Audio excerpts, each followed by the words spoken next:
బంగారం, బ్యాంకులు, ఇతర ప్రైవేటు సంస్థల్లో ఉన్న విడిపించి కొనబడను. కొమ్మూరి గోల్డ్, ఆంధ్ర మరియు తెలంగాణ. నమస్తే, వెల్కమ్ టు మనం టీవీ. నేను మీ ప్రియాంకారావు.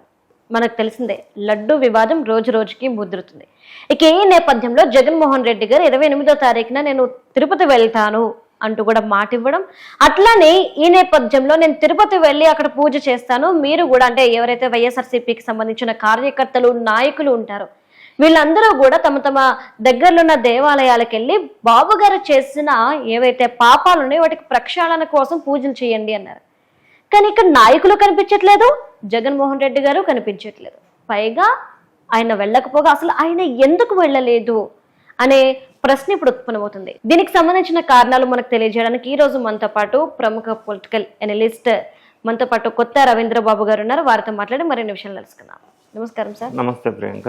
సార్, జగన్మోహన్ రెడ్డి గారు 28వ తారీఖున వెళ్తాను అంటూ కూడా అని చెప్పడం, అట్లానే అందరినీ పాప ప్రక్షాళన కోసం పూజలు చేయమని చెప్పి చెప్పడం కూడా మనం విన్నాము. అయితే ఈ నేపథ్యంలో జగన్మోహన్ రెడ్డి గారు వెళ్లకుండా తన పనిని అంటే ఏదైతే ప్రయాణం ఉందో దీన్ని ఆపేశారు. దీనికి గల కారణాలు ఏమై ఉండొచ్చు అంటారు? ఆయన కేవలం పోలీసులు అని చెప్పేసి పోలీసుల మీదకి నెట్టే ప్రయత్నం చేస్తున్నప్పటికీ కూడా దాని వెనుక అసలు కారణం ఏమై ఉంటుంది? ఇప్పుడు ఆంధ్రప్రదేశ్ లో లడ్డు లడాయి డిఫరెంట్ యాంగిల్స్ రోజుకు ఒక వంపు తీసుకొని మలుపు తీసుకొని రచ్చ అవుతున్న సందర్భం చూసాం. సో ఇప్పుడు మనం ఇదే ఛానల్లో చాలా సందర్భాల్లో ఈ విషయాన్ని ఎప్పటికప్పుడు విశ్లేషణ చేస్తూ వచ్చాం. సో ఇప్పుడు మళ్ళీ మనం నిన్న లేటెస్ట్గా జరిగిన జగన్ రెడ్డి గారి తిరుమల ప్రయాణం వాయిదా, ఇమ్మీడియట్గా ఆయన ఇచ్చిన ప్రెస్ స్టేట్మెంటు, తర్వాత సబ్సిక్వెంట్గా ఆంధ్రప్రదేశ్ ముఖ్యమంత్రి చంద్రబాబు నాయుడు గారి ప్రెస్ స్టేట్మెంటు, ఈ అన్ని అంశాలని అసలు వెళ్ళకపోవటానికి కారణం ఏంటి, నిజాలేంటి, అన్బయాస్డ్గా నిగ్గు తేలిచ్చే ప్రయత్నం చేద్దాం. సో లడ్డు విషయం ఒకటి స్టార్టింగ్, ఇప్పుడు అందరికి సబ్జెక్ట్ తెలుసు కాబట్టి లడ్డు అపవిత్రమైంది, అది టెస్ట్ లో ప్రూవ్ అయింది. ప్రూవ్ అయిన తర్వాత రచ్చ మొదలైంది. అట్లా కాదు ఇట్లా అన్నారు, ఇట్లా కాదు అట్లా అన్నారు. తర్వాత జగన్ రెడ్డి గారు దాన్ని రాజకీయ మలుపు తీసుకునే ఒక దురుద్దేశంతో తిరుమల ప్రయాణాన్ని పెట్టుకున్నారు. అంతవరకు బాగానే ఉంది. తిరుమల ప్రయాణాన్ని కొంతమంది అక్కడ ఎప్పుడైతే తిరుమల వెళ్ళాలి అని అన్నారో, రాజకీయ దురుద్దేశం కావచ్చు, ఇంకోటి కావచ్చు, ఆంధ్రప్రదేశ్ గవర్నమెంట్ కూడా దాన్ని స్వాగతించారు. తిరుమల ఎవరైనా వెళ్ళి దర్శనం చేసుకోవచ్చు. కానీ ఇక్కడ నిన్న జగన్ రెడ్డి గారు ఇచ్చిన స్టేట్మెంట్లో, ప్రెస్ మీట్లో ఇచ్చిన అబద్ధాలు ఏదైతే ప్రచారం చేశారో, అంటే ఆయన సమర్థించుకునే ప్రయత్నంలో పసలేని వాదన ఏది వినిపించాడో దానికి కొంత క్లారిటీగా జనంలోకి వెళ్లాల్సిన అవసరం ఉంది. సో ఫస్ట్ ఆయన చెప్పిన టాపిక్ ఎక్కడ మొదలు పెట్టాడంటే, తిరుమల వెళ్ళొద్దు, నన్ను రావద్దు అన్నారు అని కొన్ని పేపర్లు చూపించి, ఇదిగోండి పోలీసు వాళ్ళు నోటీసులు ఇచ్చారు అని డిస్ప్లే చేశాడు టీవీల ముందు. యాక్చువల్గా ఆంధ్రప్రదేశ్ గవర్నమెంట్ జగన్ రెడ్డిని తిరుమల వెళ్ళొద్దని ఏ నోటీసు ఇవ్వలేదు. తిరుమల వెళ్ళండి అని ఆహ్వానించారు. Subject to condition filling the declaration form as per the protocol and procedure of the Tirumala Tirupati Devasthanam which is existing since so many 100, 200, 300 years. అంతవరకు బాగానే ఉంది. ఆయన చూపించిన ఏదైతే డాక్యుమెంట్స్ టీవీలో ప్రదర్శించాడో, నన్ను వద్దన్నారు తిరుమల అనేది, ఆ డాక్యుమెంట్స్ కి ఈయన తిరుమల వెళ్ళొద్దని గవర్నమెంట్ ఆంధ్రప్రదేశ్ చెప్పలేదు. ఆ డాక్యుమెంట్స్ ఏమున్నాయి అందులో ఆయన చూపించినవి ఏంటి? As per the police act 1861 section 30 అమల్లో ఉంది తిరుపతిలో.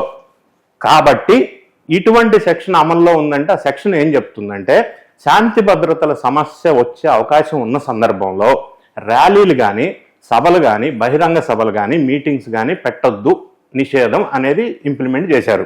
అది కూడా ఎందుకు చేశారు? జగన్ రెడ్డి గారు ఒకవేళ తిరుపతి వెళ్తే ఆయనని కాపాడాలా, ఆయన్ని జాగ్రత్తగా చూసుకోవాలా, బందోబస్తు ఇవ్వాలా, పోలీసులు జనం గడిబిడి చేయకూడదు, ప్రశాంతంగా ఆయన దర్శనానికి వెళ్ళాలా ఒక సదుద్దేశంతో ఆ కార్యకర్తలు ఎక్కువ మంది అక్కడికి వచ్చి డిస్టర్బ్ చేస్తారు, దానివల్ల శాంతి భద్రతల సమస్య వస్తుందని చెప్పి వైఎస్ఆర్ కాంగ్రెస్ పార్టీకి సంబంధించిన వాళ్ళకి సెక్షన్ 30 కింద అటు వెళ్ళొద్దు, డిస్టర్బ్ చేయొద్దు, ఇబ్బంది అవుతుందని నోటీసులు ఇచ్చారు.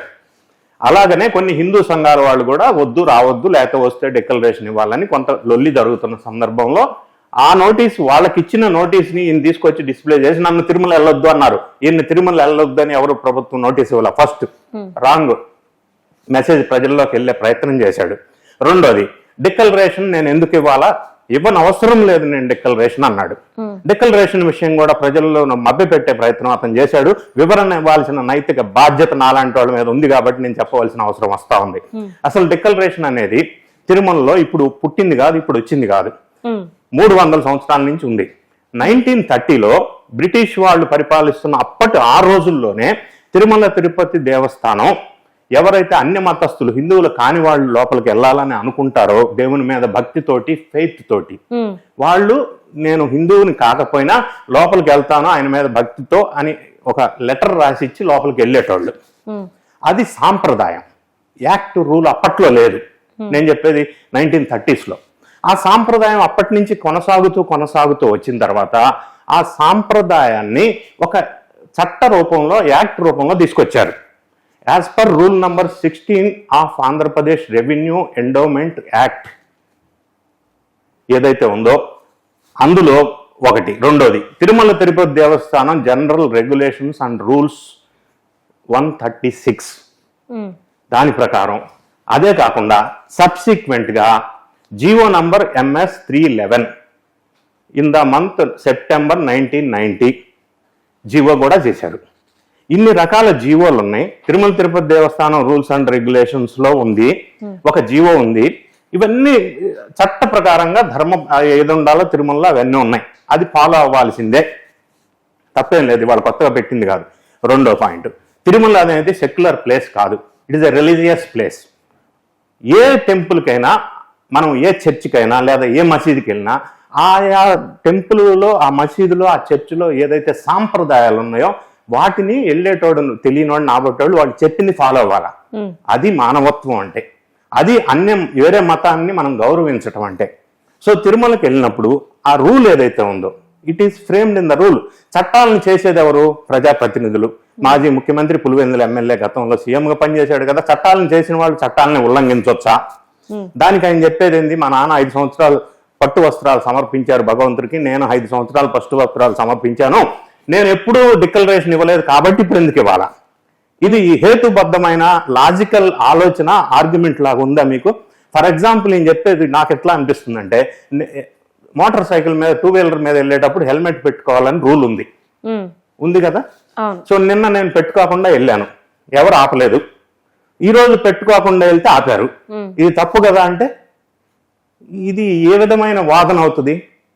అది కరెక్ట్ కాదు కదా. అన్ని సంవత్సరాలు ఆయన వెళ్ళాడు, సీఎంగా ఉన్నాడు కాబట్టి ఆ ఈవో స్థాయి ఒక ఎంప్లాయీ పెట్టాల్సిందే సార్, పెట్టకపోతే కుదరదు అని అనలేడు కదా.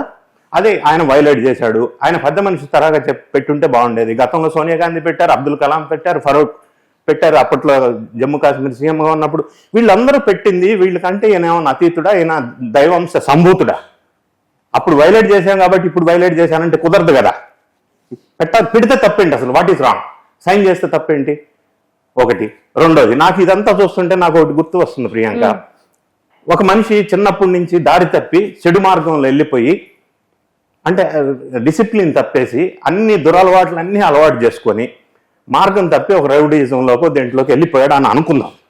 వెళ్ళిపోయి అతను ఒక రౌడీ లేకపోతే ఒక సంఘ వ్యతిరేక చర్యలకు పాల్పడుతున్న సందర్భంలో ఆ కుర్రాడు వాళ్ళ తల్లిదండ్రులు ఇద్దరిని చంపేశాడు. కోర్టుకు తీసుకెళ్లారు, అరెస్ట్ చేశారు, పోలీసు కోర్టులో పెట్టారు. కోర్టులో జడ్జిమెంట్ ఇచ్చే ముందు జడ్జి గారు అడిగారు, నీకు జడ్జిమెంట్ ఇవ్వబోతున్నా, నీ ఆఖరి కోరిక ఏమన్నా ఉందా అని. అప్పుడు వాడు అంటాడు, అయ్యా తల్లిదండ్రులు లేనోడిని నన్ను వదిలేసేయండి కనుకరించి అని. అంటే ఈయన చెప్పే వాదన చూస్తుంటే నాకు ఈ కథ గుర్తు వస్తుంది. ఇప్పుడు ఈయన ఇంతకు ముందు ఇవ్వలేదు కాబట్టి ఇప్పుడు డిక్లరేషన్ ఇవ్వడంలో అసలు మీనింగ్ ఏంటి? అది బేస్లెస్ ఆర్గ్యుమెంట్ కదా. ఆ ఆర్గ్యుమెంట్కి అసలు లాజిక్ లేదు, బేస్ లేదు. రెండోది, తిరుమలలో 4 ట్యాంకర్స్ వెనక్కి పంపించారు, కల్తీ ఉన్నాయని గుర్తించి అన్నారు. టెస్ట్ రిజల్ట్ వచ్చిన తర్వాత 4 ట్యాంకర్లు వెనక్కి పంపించారు. టెస్ట్ రిజల్ట్ రాకముందు 4 ట్యాంకర్స్ లోపలికి వచ్చినాయి. అది యూటిలైజ్ చేశారు. చేసిన తర్వాత లడ్డు వాడారు. వాడిన తర్వాత లడ్డు అసెస్మెంట్ తీసుకున్నారు, ఫీడ్బ్యాక్ తీసుకున్నారు. క్వాలిటీ బాగలేదని వచ్చింది. క్వాలిటీ బాగలేదని కంప్లైంట్స్ వచ్చినాయి కాబట్టి చంద్రబాబు నాయుడు గారు సర్కార్ ఫామ్ అయిన తర్వాత దాని మీద ధ్యాస పెట్టమన్నారు, పెట్టారు. తర్వాత NDDBకి ఎందుకు పంపించారు అంటారు. NDDB అనేది నేషనల్ గవర్నమెంట్, సెంట్రల్ గవర్నమెంట్లో ఉన్న ల్యాబ్, ఎస్టాబ్లిష్డ్ ఇన్ 2009. అది స్టేట్ గవర్నమెంట్ది కాదు, ప్రైవేట్ది కాదు. రెండోది, ఈయన ఇంకోటి మిస్గైడ్ చేస్తున్నారు. ఇక్కడ అన్ని టెస్టులు జరుగుతున్నాయి, అక్కడ పంపించాల్సిన అవసరం లేదని. ఇక్కడ అన్ని టెస్టులు జరగట్లేదు, ఇక్కడ ఓన్లీ అనలైటికల్ ల్యాబ్ మాత్రమే ఉంది. అడల్ట్రేషన్ జరిగిందా లేదా, అందులో 48 రకాల ఇంగ్రీడియంట్స్ వాడతాడు. అందులో అడల్ట్రేషన్ జరిగిందా లేదా అని నిర్ధారించే వ్యవస్థ కానీ, ఇన్స్ట్రుమెంట్స్ కానీ, ఎక్విప్మెంట్ కానీ తిరుమలలో లేదు. ఇప్పుడు పెట్టబోతున్నారు. అది NDDB వాళ్ళు స్పాన్సర్ చేస్తా ఉన్నారు. వరల్డ్ క్లాస్ ల్యాబ్ పెట్టబోతున్నారు. ఏదైనా ఇక్కడ జరిగేది ప్రజెంట్ ఏంటంటే, ప్రిలిమినరీగా అవుట్లైన్ ఆఫ్ ది ప్రోడక్ట్ ఎట్లా ఉంది, అరోమా కానీ మాయిశ్చర్ కంటెంట్ కానీ ఇంకేమన్నా అడల్ట్రేషన్ అటువంటి మాత్రమే చూసే అవకాశం ఉంది అనలైటికల్ లాగా. ఈ అడల్ట్రేషన్ జరిగిందా లేదా, కల్తీ జరిగిందా లేదా, వేరే పదార్థాలను చూడాలంటే జీసీ మెథడ్లో యాజ్ పర్ ISO 17678 అనాలిసిస్ చేస్తే అడల్ట్రేషన్ ఏం జరిగింది, ఎంత జరిగిందనే తెలుస్తుంది. జీసీ అంటే గ్యాస్ క్రోమటోగ్రాఫ్. ఆ సిస్టమ్ కానీ ఆ ఎక్విప్మెంట్ కానీ తిరుమలలో లేదు. అది గ్యాస్ క్రోమటోగ్రఫిక్ మెథడ్ ISO ప్రకారం చేస్తే ఏం కల్తీ జరిగింది, ఎంత కలిగింది తెలుస్తుంది. అందుకనే NDDBకి పంపించారు. ఈయనకు అర్థం కాక ఎందుకు పంపించారు అంటాడు. ఇక్కడ ల్యాబ్ ఉందంటాడు, ఇక్కడ ల్యాబ్ లేదు కాబట్టి అక్కడ నిర్ధారణ అయింది. అందులో తప్పే ఉంది, నిర్ధారణ అయింది కదా. ఇప్పుడు తేలాల్సింది గతంలో ఉన్న పరిపాలించిన వైఎస్ఆర్ గవర్నమెంట్లో ఉన్న టెండర్ రూల్స్, ప్రొక్యూర్మెంట్ రూల్స్ ఎందుకు వైలేట్ చేశారు, ఎవరు లబ్ధి కోసం వైలేట్ చేశారు. మీరు కల్తీ చేయలేదని మీరు అంటున్నారు. టీటీడీ ఏదైతే ఉందో గవర్నమెంట్కి సంబంధం లేని ఇండిపెండెంట్ బాడీ అంటున్నారు, కరెక్టే. మరి అటువంటప్పుడు ప్రొక్యూర్మెంట్ రూల్స్ని వైలేట్ చేయమని టీటీడీ దేవస్థానానికి నువ్వు నియమించిన ఈవోకి ఎవరు చెప్పారు? ఇంతకుముందు ఈవోలు అంతా IAS ఆఫీసర్లు ఉండేవాడు. ఫస్ట్ టైం జగన్ రెడ్డి గారి గవర్నమెంట్లో ఈవోని ఒక IAS ఆఫీసర్ కానీ అధర్మారెడ్డిని ఎవరన్నా తెచ్చిపెట్టారు. పెట్టిన తర్వాత ప్రొక్యూర్మెంట్ రూల్స్ అన్ని వైలేట్ చేశారు. అది నెయ్యి అనేది లేకపోతే అందులో వాడే ఇంగ్రీడియంట్స్ పెరిషబుల్ కేటగిరీలోకి వస్తాయి. అందుకని 800 కిలోమీటర్స్ లోపలే తీసుకోవాలన్నారు. దాన్ని 1500 కిలోమీటర్స్ చేశారు. ఎవరికి లబ్ధి చెందడం కోసం చేశారు? ఏఆర్ డైరీకి కావచ్చు, ఆల్ఫా ఫ్రూట్ ప్రొడక్ట్స్ కావచ్చు. ఆల్ఫా ఫ్రూట్ ప్రొడక్ట్స్ ఏంటి, అది అసలు దాని మెయిన్ బిజినెస్ ఏంటి? మీట్ ఏదైతే ఉందో మటన్ ఎక్స్పోర్ట్ చేస్తుంది, హలాల్ సర్టిఫైడ్. దానికి ఆవు నెయ్యి సప్లై చేసే ఎందుకు ఇచ్చారు కాంట్రాక్టు? రేట్ ఎందుకు తగ్గించారు? 250 crores టర్న్ ఓవర్ ఉంటేనే తీసుకోవాలి, అది ఎందుకు మాడిఫై చేశారు? 4 లక్షల లీటర్ల నెయ్యి సేకరించగలిగే సామర్థ్యం ఉంటేనే కాంట్రాక్ట్ బిడ్ తీసుకోవాలి, అది కూడా ఎందుకు మాడిఫై చేశారు రూల్స్? 3.5 lakhs ఏదైతే గీ ఉందో దాన్ని ప్రాసెస్ చేయగలిగే యూనిట్కి ఇవ్వాలి, అది కూడా ఎందుకు మాడిఫై చేశారు? ఇప్పుడు ఇవాళ రేపు మళ్ళీ ఇంకో పాయింట్ ఏం చెప్తున్నారు, ఆ రిపోర్ట్లో కింద డిస్క్లైమర్ ఉంది. డిస్క్లైమర్లో 1, 2, 3, 4 పాయింట్స్ ఉన్నాయి. డిస్క్లైమర్లో ఏ రిపోర్ట్లు అయినా లేదా ఏదన్నా మీరు ఇన్సూరెన్స్ పాలసీ తీసుకున్నా, ఇంకో డాక్యుమెంట్ తీసుకున్నా బాటంలో డిస్క్లైమర్ ఉంటుంది. అది డిస్క్లైమర్ ఉన్నంత మాత్రాన డిస్క్లైమర్ అనేది standard procedure for the report. ఆ డిస్క్లైమర్ ఉంది కాబట్టి ఆవు ఏదైతే తిన్నదో అది కల్తీ తిన్నదే కాబట్టే కల్తీ నెయ్యి వచ్చిందని. ఒక ఆవు నుంచి సేకరించింది కాదు, అది 35,000 ఆవుల నుంచి తయారు చేయబడ్డ ఆవు నెయ్యి అది. కాబట్టి ఆవు ఏదో తిందే కల్తీ కాబట్టి కల్తీ నెయ్యి వాడాం అనేది అసలు తర్కం లేని ఆలోచన, లేని విధానం. అది ఏ విధంగా కూడా స్టాండ్ అవ్వదు. అది బేస్లెస్. ఆయన్ని చెప్పుకునే ప్రయత్నంలో అన్ని ఫూలిష్ స్టేట్మెంట్ ఇచ్చాడు. తర్వాత ఏమంటాడు, చంద్రబాబు నాయుడు గారు ఎందుకు డిక్లేర్ చేశాడు ఈ విషయం 2 నెలల తర్వాత అంటాడు. 2 నెలల తర్వాత డిక్లేర్ చేయడానికి కారణం ఏంటి?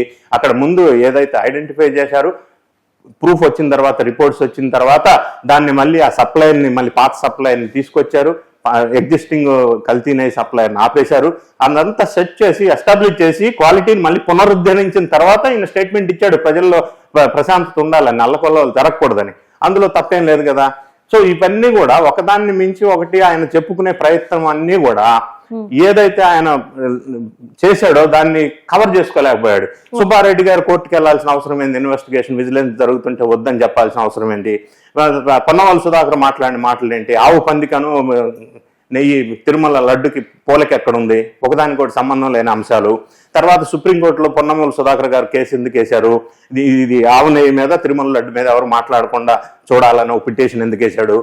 అంటే నీకు ఏమవుతుంది? నీకు వచ్చిన ఇబ్బంది ఏంటి? నువ్వు వేయాల్సింది పిటిషన్స్, కోర్టుకు వెళ్లాల్సింది అది కాదు కదా. నిజాలు నిగ్గు తేల్చాలని వెళ్ళాలి కదా. తేల్చడం వల్ల కదా అసలు విషయం బయటకు వచ్చేది.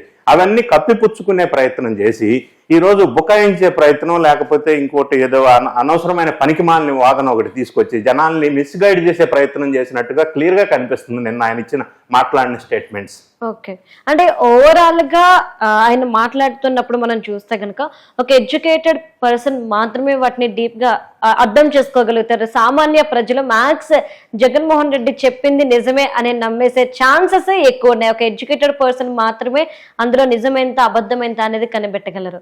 సో ఇలాంటి దాన్ని ఎక్స్ప్లెయిన్ చేసి మాకు వివరంగా చెప్పినందుకు thank you so much sir. Thank you.